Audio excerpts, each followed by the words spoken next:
এ পর্যায়ে আপনাদের সম্মুখে বিষয়ভিত্তিক বক্তব্য নিয়ে আসছেন ভাই মোহাম্মদ আমিনুল ইসলাম মুয়াজ। মঞ্চে আসছেন ভাই মোহাম্মদ আমিনুল ইসলাম মুয়াজ।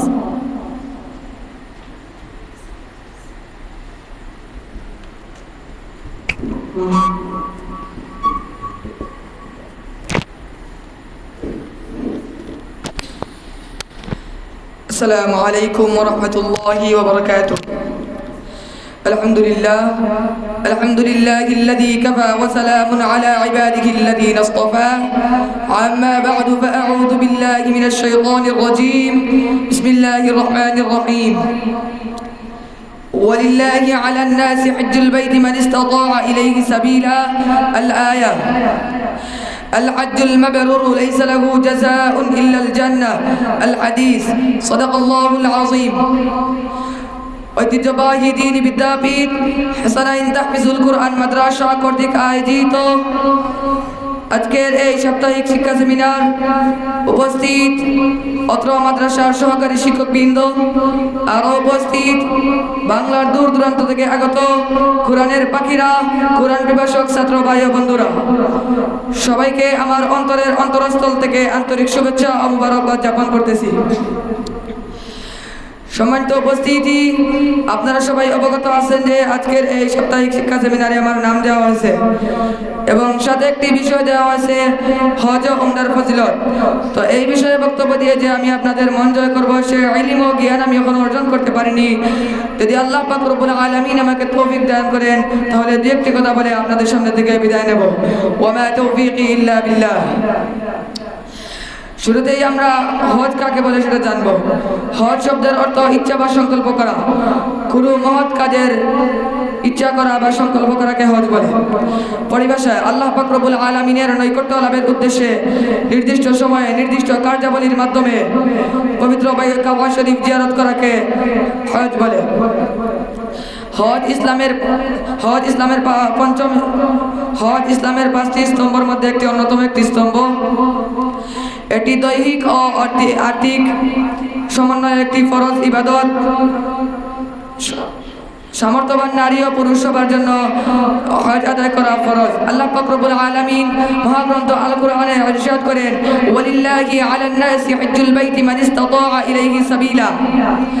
সে মানুষের উপর আল্লাহ পাক রব্বুল আলামিন হজ ফরজ করেছেন যার সেখানে যাওয়ার সামর্থ্য রয়েছে। আল্লাহ পাক রব্বুল আলামিন আরো একটি আয়াতে কারিমা নাযিল করেন, ওয়া আতিমুল হজ্জ ওয়াল উমরাতা লিল্লাহ। তোমরা আল্লাহর উদ্দেশ্যে হজ ও উমরা আদায় করো। হজ গুনাহ থেকে সম্পূর্ণ পবিত্র হওয়ার একটি মাধ্যম। প্রিয় নবী হযরত মুহাম্মদ সাল্লাল্লাহু আলাইহি ওয়াসাল্লাম একটি হাদিসে বলেন, মান হাজ্জা লিল্লাহি ফালাম ইয়ারফাস ওয়া লাম ইয়াফসুক কাইয়্যুম ওয়ালাদতুহু উম্মাহ। অর্থাৎ যে ব্যক্তি মহান আল্লাহ পাক রব্বুল আলামিনের উদ্দেশ্যে হজ করলো এবং সে হজের কার্যাবলী আদায় করার সময় কোনো পাপ কাজ গুনাহের কাজ থেকে বিরত থাকলো, তাহলে সে সেই দিনের নিষ্পাপ হয়ে গেল যেদিন সে তার মায়ের পেট থেকে গর্ভধারণ করেছিল। সবাই বলি সুবহানাল্লাহ। রাসূল সাল্লাল্লাহু আলাইহি ওয়াসাল্লাম আরো একটি হাদিস বর্ণিত করেছেন, আল হজ্জুল মাবরুর লাইসা লাহু জাযাউন ইল্লাল জান্নাহ। মকবুল হজের প্রতিদান শুধুই জান্নাত। যদি কোনো ব্যক্তি এক উমরার পর অন্য একটি উমরা করে তাহলে তার দুইটি উমরার মধ্যবর্তী সকল গুনাহ আল্লাহ পাক রব্বুল আলামিন মাফ করে দেন। একাধারে হজ করা ব্যক্তি যে একাধারে হজ করে তার দরিদ্রতা ও গুনাহ এমনভাবে মিটিয়ে যায় যেভাবে আগুন লোহার ময়লা দূর করে দেয়। হজ এর হুকুম। সামর্থ্যবানদের জন্য জীবনে একবার হজ করা ফরজ। একের অধিকবার যদি কেউ হজ আদায় করে তাহলে ওইটা নফল হিসেবে গণ্য হবে এবং অনেক সওয়াব হবে। যদি কেউ হজকে অস্বীকার করে, হজ হচ্ছে একটি ঐকাট্য দলিল। তাই এরপরে জিহাদকে যদি কেউ অস্বীকার করে তাহলে সে কাফির হিসেবে গণ্য হবে। হজ আদায় না করার পরিণতি। রাসূল সাল্লাল্লাহু আলাইহি ওয়াসাল্লাম বলেন, যার মক্কা যাওয়ার সামর্থ্য রয়েছে এবং যানবাহনের ব্যবস্থা রয়েছে এবং সে যদি হজ আদায় না করে তাহলে তার মৃত্যু, সে যদি ইহুদি বা কাফির বা খ্রিস্টান যে কিছু মৃত্যুবরণ করুক তাতে কারো কিছু যায় আসে না, তার কোনো দায়িত্ব থাকবে না।